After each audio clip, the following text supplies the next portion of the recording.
will check the redevelopment service. Redevelopment का आपको एक पूरा प्रपोजल कैसे ऑनलाइन में फिल करना है वो सब बताऊंगा, और उसका ट्रेसिंग कैसे करना है वो भी। तो जो भी क्वेश्चंस रहेंगे लास्ट के लिए नोट करें। मैं स्क्रीन शेयर करता हूँ।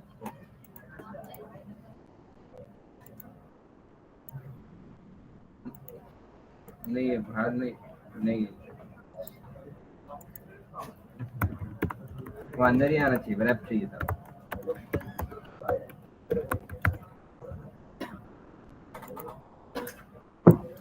नहीं रैप चाहिए। हेलो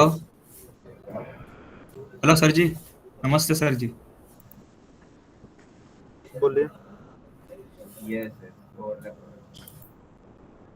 ठीक है, मैं आपको तब तक ये करके देता हूँ, आप लिखिए। ठीक है स्क्रीन विजिबल है प्रोजेक्ट की? श्योर चलेगा। प्रोजेक्ट की स्क्रीन विजिबल है? स्क्रीन विजिबल है आशीष? आहे।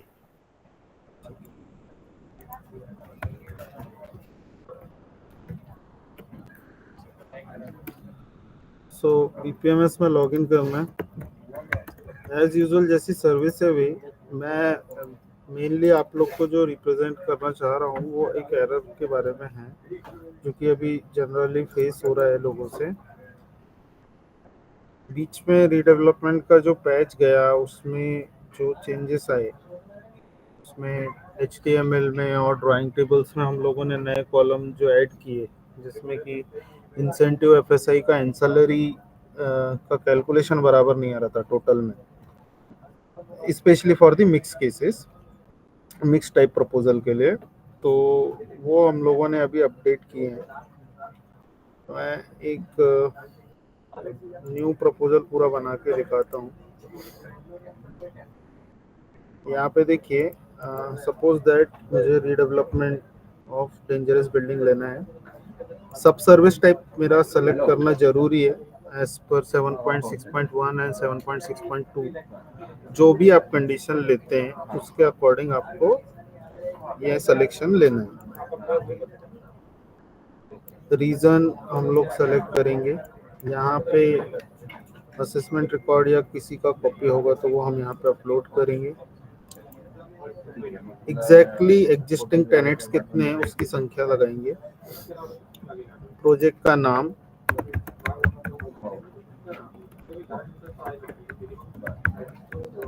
जो भी आपका रहेगा नाम वो प्रोजेक्ट का नाम आप ऐड करेंगे। डीपी प्लान और गूगल प्लान आपको सेट करना है विद साइट लोकेशन। क्योंकि ये रीडेवलपमेंट है तो जनरली सैंक्शन ही होगा, प्रीवियस सैंक्शन। तो उस अकॉर्डिंग आपको आगे के सिलेक्शन करने हैं।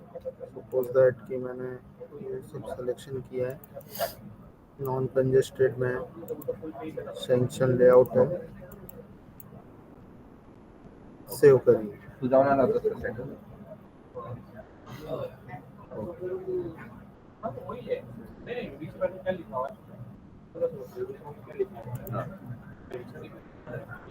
मैंने इसका यूजर मैनुअल भी अभी ऐड करने वाला हूँ तो वो थोड़ी देर में आ जाएगा। सपोज दैट कि R2 जोन का है, मिक्स यूजेज है। सर्वे नंबर आपको अकॉर्डिंग टू IGR सेलेक्ट करना है विद योर प्रॉपर्टीज।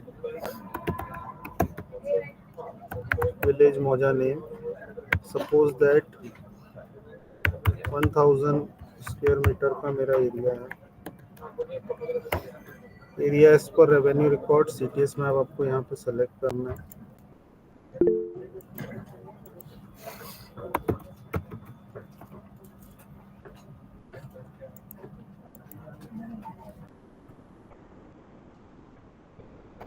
यहाँ पे देखिए पेज में ना थोड़ा सा auto selection and IGR connectivity है, तो मोस्ट ऑफ टाइम लोगों को एक एरर आता है क्लाइंट डिटेल नॉट फाउंड और इन प्रोजेक्ट XML। तो ये समझना कि सेकंड पेज से ना आपका कुछ ना कुछ सिलेक्शन चलेगा, और जनरली ये रीसबमिट या रीअसाइन के दौरान होता है। अभी जैसे कि कई बार ओनर नेम का सिलेक्शन या आईजीआर का ये सिलेक्शन ऑटो चले जाता है रीसेव के। तो मेक श्योर इट कि ये डेटा प्रॉपरली फिल रहे।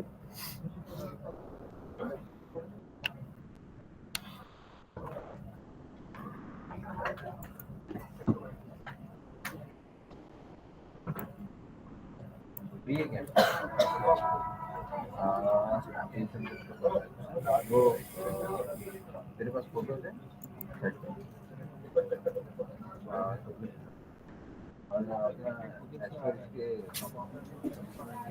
वेट अ मिनट, तो लोड ले रहा है।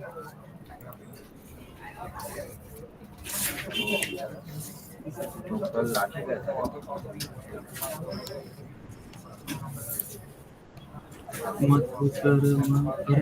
ऑटोमॅटिक मॅच चालू झालं बघ. ठीक है, मुझे वो फोटोज नहीं आएंगे। तो आपको ये as per your propose site R selection कर लेना है। मेक श्योर कि ये करेक्ट एरिया सिलेक्शन रहे ताकि आपके जो आगे की चार्जेस एंड डिमांड कैलकुलेशन है everything is interrelated with this R selection.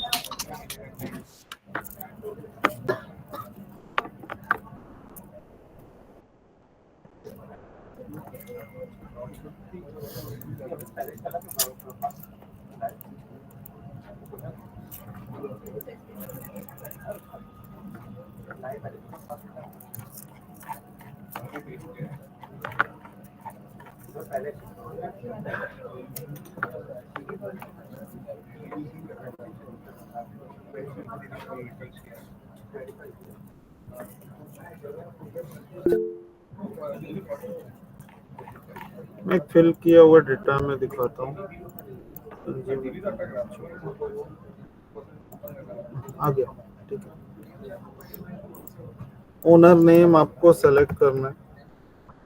मैं ये एक एग्जांपल के लिए सेलेक्ट कर रहा हूँ। लैटिट्यूड लॉन्जिट्यूड आपको बेस्ड ऑन प्रपोज साइट दबाना है।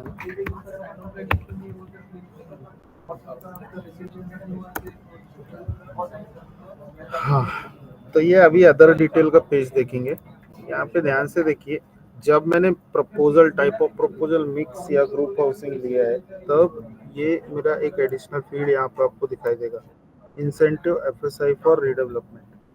इसके बारे में आपको अप्रोक्सीमेटली समझना है कि आपको या तो पहले करेक्टेड वैल्यू डालनी है या अदरवाइज पहले एरिया स्टेटमेंट के पेज में जाके वहाँ का कैलकुलेशन समझ के वो वैल्यू डालनी है। जैसे कि मैं एग्जांपल देता हूँ, लाइक मैंने 1000 का एरिया दबाया था, बेसिक एफएसआई मेरा 1100 हो जाएगा यूडीसीपीआर के अकॉर्डिंग। अगर मेरा प्रीवियस सेंक्शन या रीडेवलपमेंट के टाइम पे जो existing construction as per ownership है, अगर वो 1100 या अथवा उससे ज़्यादा का अगर होगा तो based on that basic FSI आपका कन्वर्ट होगा। अगर मिनिमम है तो वो मिनिमम आपको 1.1 के अकॉर्डिंग मिलेगा। ठीक है, अभी हम लोग का सिलेक्शन क्या रहेगा, मैं आगे का एरर कैसे आता है वो मैं दिखाता हूँ। पहले ये फील्ड अभी ओपन है तो इसका कैलकुलेशन कैसा है, basic premium TDR plus incentive for redevelopment. जो टोटल इंसेंटिव ऑफ रीडेवलपमेंट आपको कैलकुलेट हो रहा है, ये चारों की संख्या को टोटल करना है और उसके हिसाब से आपको रेशियोड करना है रेसिडेंशियल एरिया और नॉन रेसिडेंशियल एरिया। अब सपोज दैट कि जैसे मैं 30% का अगर पकड़ता हूँ तो 1100 का अप्रोक्सीमेटली 165 समथिंग आएगा, सॉरी 330 आया। 330 वैल्यू हम यहाँ पे डाल सकते हैं। पहले मैं एरर समझाता हूँ कैसे आता है ये फील्ड के बारे में। अभी ये देखिए, पेज सेव होने के बाद में जो एरिया स्टेटमेंट का पेज है वहाँ पे उसका कैलकुलेशन होता है, वो कैलकुलेशन अकॉर्डिंगली आपको दबाना है। मैं ये बार बार रिपीट करके क्यों बता रहा हूँ, because it should not be lesser और should not be greater, it must be equal. ठीक है, तो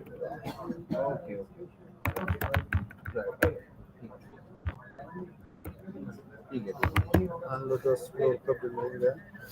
ओके, ओके. मग आपल्या फक्त यहाँ हे पे झालेलं आहे ना तुझं पूर्ण प्लेन वगैरे सगळं झालं. ग्राउंड लेवल में शॉप्स हैं. ठीक आहे. ठीक आहे. आजच करू.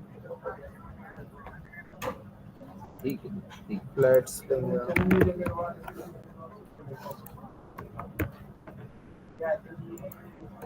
हे आशिष.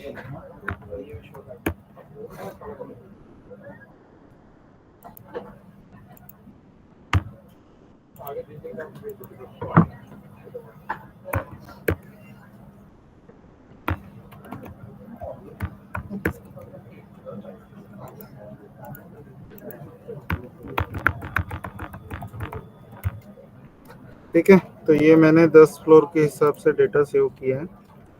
नेक्स्ट पेज जो आता है वो एरिया स्टेटमेंट का पेज होता है, जो कि रीडेवलपमेंट के लिए स्पेसिफिकली बनाया हुआ है.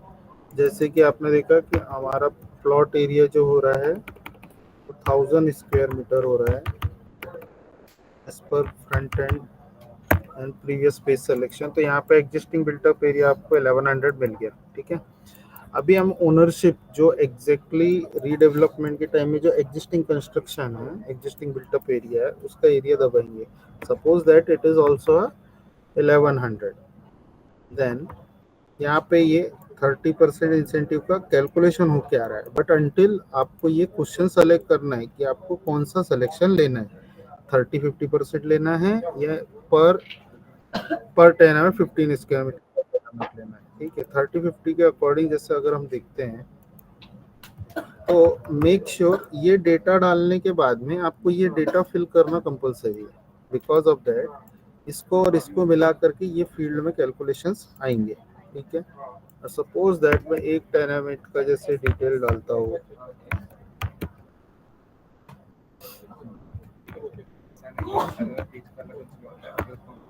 तरीके के 10 टेनामेंट थे, ये कैलकुलेट होके आता है. ठीक है, तो अभी अगर आप सेव करोगे ना तो ये डेटा यहाँ पे सेव नहीं होके आया है. ठीक है, तो ये मैसेज आपको इंडिकेशन आता है.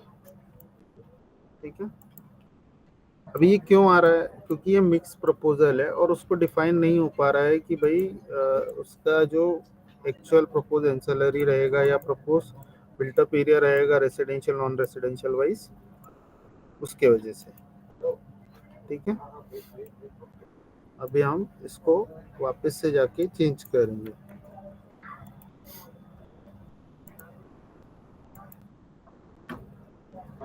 सो यहाँ पे मैंने 330 ऐड कर दिया. ठीक है, 1100 प्लस 330.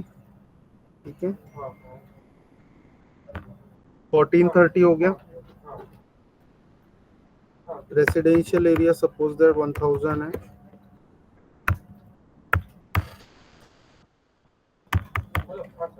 सो मैंने ये बिल्टअप एरिया भी यहाँ पे फिलहाल ऐड किया है. अब वापस से हम लोग उस पेज में जाएंगे. सो आपको इक्वल ही वहाँ पे ऐड करना है वैल्यू, लेसर या ग्रेटर नहीं करना है, नहीं तो ये एरर आपको मैसेज इंडिकेट करेगा.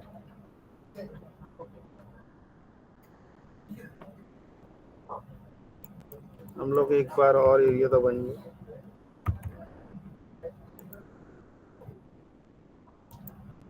दोनों मिला के 25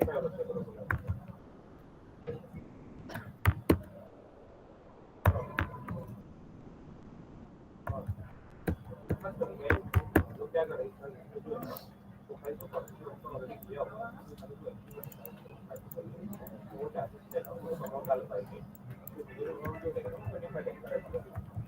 करने के बाद आप जब लॉगिन करोगे तो वहाँ पे डालने पे आएगा.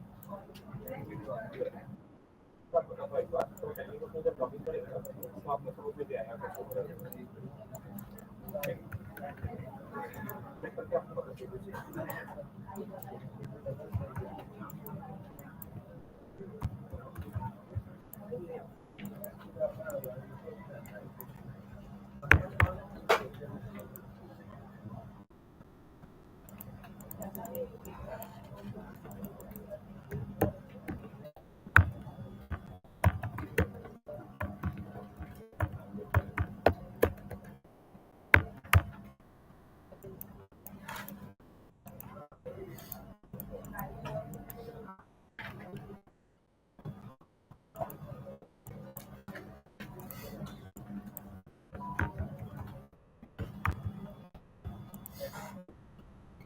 तो यहाँ पे देखो कैलकुलेशन हो क्या है, वो तीनों भी फील्ड फिल हो क्या है और उसका टोटल है। ये एग्जिस्टिंग बिल्टअप का डेटा दबाना है आपको। यहाँ पे जो डेटा दबाते हो आप लोग, वही डेटा डायरेक्टली इसमें आता है। अलग से एग्जिस्टिंग टेबल इंडेक्स का जो बन के आता है टेबल, उसमें आता है ये डेटा। तो डेटा जो है यहाँ, जो नीचे वाला जो डेटा आप डाल रहे हैं, एग्जैक्टली आपके जो सेंक्शन रहा होगा रीडेवलपमेंट वाला केस जो पहले 30 ईयर्स बैक 40 ईयर्स बैक, वो डेटा आपको यहाँ पे दबाना है। तो वो प्रॉपरली आपको कैलकुलेशन करके वहाँ पे सेव होके आएगा। अभी देखिए वो एरर मैसेज चले गया, सेव सक्सेस हो गया है।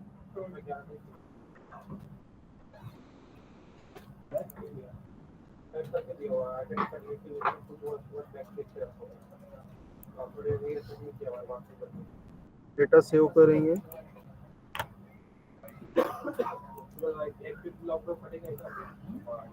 से यहाँ पे बिल्डिंग का हाइट आ गया है, फाइनल सबमिट करना। तो इस तरीके से आपको मिक्स केस के प्रपोजल के लिए आपको इंसेंटिव का बेनिफिट मिलेगा, और इस तरीके से आपको इसका पेज सेव करना है। बाकी ड्राइंग का जो ट्रेसिंग पार्ट है वो एज यूजुअल सेम है, जैसे आप लोग पहले वर्किंग करते थे, सेम टू सेम वैसा ही है। सर एक बार फिर से बता दीजिए ना सर। ठीक है, ये देखो हेलो। मैं वापस से पेज सेव कर रहा हूँ। हाँ एक बार फिर से बताइए। माइक ऑफ ठेवा सगळ्यांनी। अभी ये देखो हम लोग का जो कैलकुलेशन है लाइव, मैं बता रहा हूँ रीडेवलपमेंट का नहीं है। एक मिनट, मैं प्रपोजल बताता हूँ रीडेवलपमेंट का इसको।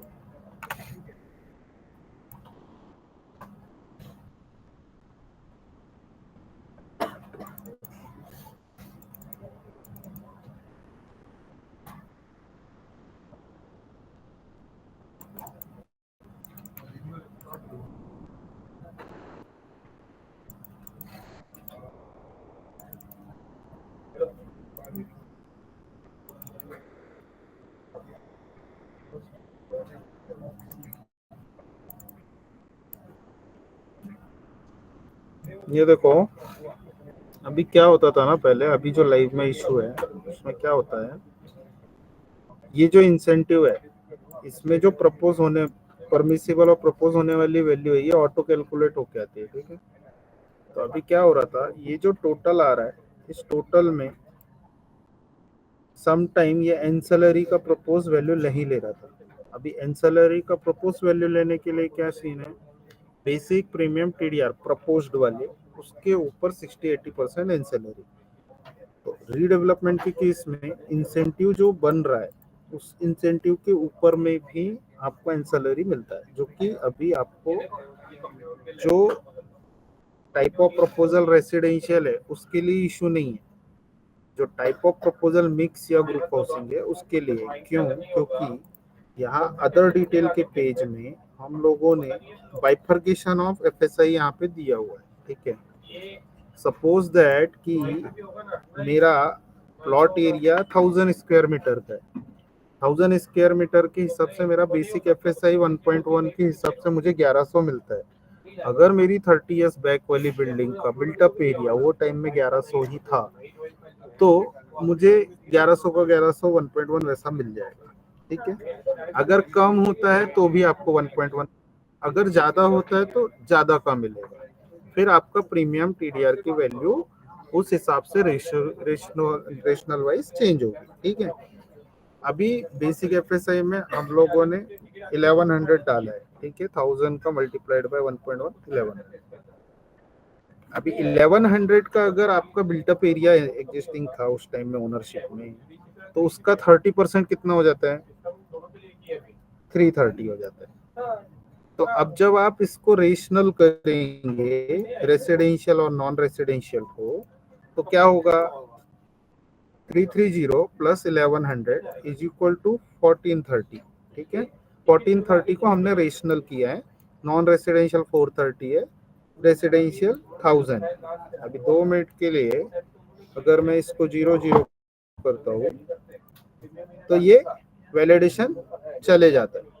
ठीक है, सेव करके अगर अपन देखते हैं तो वहां जो एरिया स्टेटमेंट का पेज है, ये आपको 330 जो कैलकुलेट कर रहे हो आप वर्बली, वो कहाँ से कर रहे हैं? एरिया स्टेटमेंट के पेज से कर रहे हैं। एरिया स्टेटमेंट का पेज जो रीडेवलपमेंट का है, वहां पे हम लोग जो वैल्यू डालते हैं उसके अकॉर्डिंग इंसेंटिव एफएसआई कैलकुलेट होके आता है। जैसे कि मैंने यहाँ पे नेट प्लॉट एरिया जो है, एग्जिस्टिंग प्लॉट एरिया कितना दबाया है? 1000 दबाया है। उसके हिसाब से यूडीसीपीआर के अकॉर्डिंग आज उसको कितना मिलना चाहिए था? 1100 मिलना चाहिए। एग्जिस्टिंग बिल्टअप एरिया उसका कितना ओनरशिप के हिसाब से था? 1100 ही था, ऐसा एक्सपेक्ट किया अपन। अभी हमने इंसेंटिव 7.6.1 और 6.2 के अकॉर्डिंग अगर मैंने 30% और 50% वाला सेलेक्ट किया है, उस हिसाब से मुझे 30% 330 मिलता है। ठीक है, additional FSI for flats below 27.87, इसका क्या होता है? अलग से इंसेंटिव मिलता है। अगर कोई आपके एग्जिस्टिंग फ्लैट 27.87 से कम के कारपेट एरिया के थे, वो वैल्यू अगर यहाँ पे दबाते हैं टोटल कारपेट्स की, तो उसका आपको एडिशनल इंसेंटिव मिलता है। अगर नहीं है, उससे बड़े हैं, तो यहाँ 00 का वैल्यू जाता है। कैलकुलेट किए तो ये 1430 यहाँ पे इवेल्युएट होके आया। क्यों आया? 1100 plus 430 sorry 330 is equal to 1430। एक फ्लैट का ये जो नीचे का टेबल है, ये ध्यान रखिए कि ये एग्जिस्टिंग बिल्टअप के लिए दबाना है। जो एक्चुअली में आपका प्रीवियस सेंक्शन के हिसाब से जो एग्जिस्टिंग बिल्डिंग का डेटा था, वो आपको दबाना है। मैंने सपोज दैट यहाँ पे 45 कारपेट एक दबाया 45.550 का, उसका बिल्टअप एरिया समथिंग 52 है, 10 टेनामेट एग्जिस्टिंग थे सपोज, तो उसका इवैल्यूएशन करके वो आया है। तो ये एज इट इज इसका टेबल बन के ड्राइंग में आता है, जो कि नॉन एडिटेबल रहता है। अभी यहाँ पे अगर मैं सेव दबाता हूँ तो ये मैसेज आता है, देखो, please ensure that incentive FSI for redevelopment equals the total of ownership and tenant incentive. मतलब इन दी शॉर्ट में बताऊँ तो जो यहाँ पे देखो वैल्यू भी लिख के आती है। ठीक है, ये 0 नहीं आता ऑलवेज, मतलब यहाँ अगर वैल्यू मिसमैच होती है तो वो डिफरेंस कैलकुलेट करके भी दिखाता है। अभी इसका वैलिडेशन का मीनिंग क्या है कि आपको जो इंसेंटिव्स हैं उसके ऊपर मिलने वाले एंसेलरी के लिए आपको पहले अदर डिटेल के पेज में उसकी वैल्यू इनपुट करनी है, करेक्ट इनपुट करनी है, ना ही लेस ना ही ग्रेटर। 330 आए हैं, 330 ही डालना है। जो भी रैंडम वैल्यू आएगी वही वैल्यू आपको डालनी है, nor be greater nor be lesser, it must be equal. ठीक है, जो कैलकुलेटेड वैल्यू आई है वो आप वहां पे दबाएंगे। तो ये उसके लिए अलर्ट मैसेज है। ठीक है, तो वापस से चेंज करने के लिए हमको अदर डिटेल पेज में जाना होगा।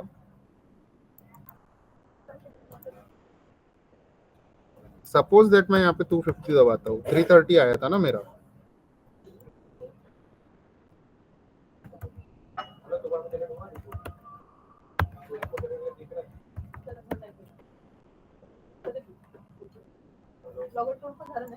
तो वापस से वो मैसेज वैलिडेशन देगा, क्योंकि वो प्रॉपर होना चाहिए, उसके बराबर का होना चाहिए, ना उससे ज्यादा ना कम। तो वो भी एक बार वैलिडेशन अपन देखेंगे।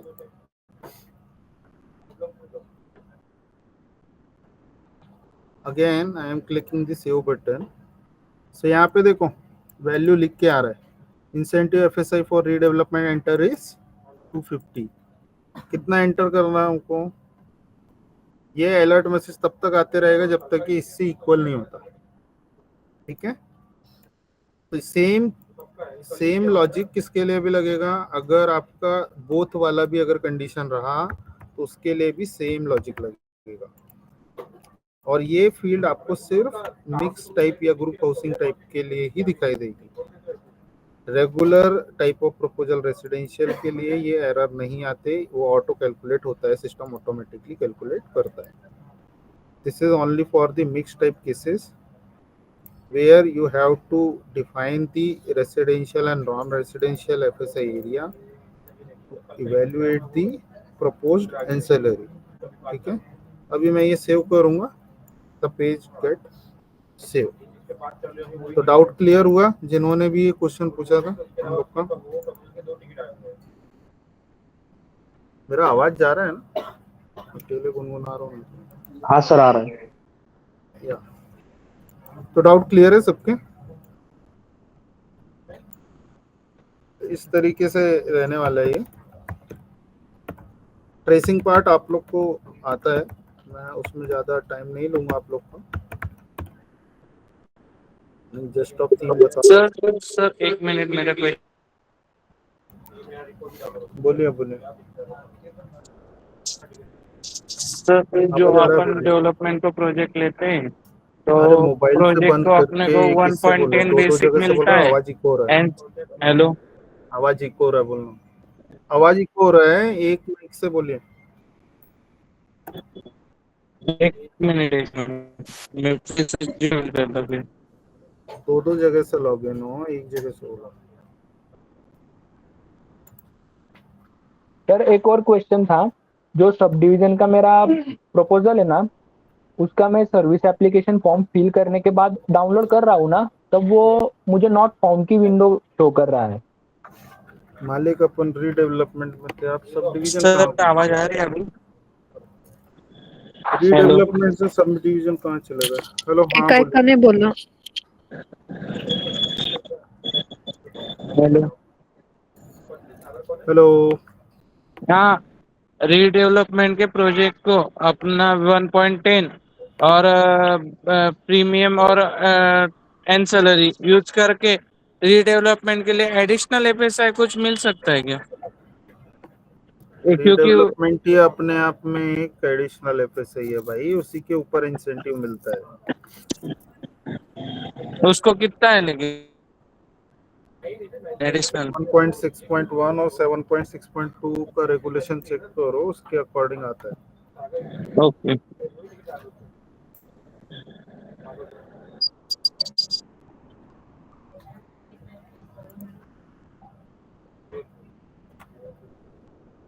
तो ट्रेसिंग का पार्ट दिखाने की आवश्यकता है कि हम लोग क्वेश्चन आंसर शुरू करते हैं? Sir question answer question answer Raghu लीजिए। सर सेकंड टॉपिक घ्यायचं आहे ना आपल्याला. हाँ ठीक है।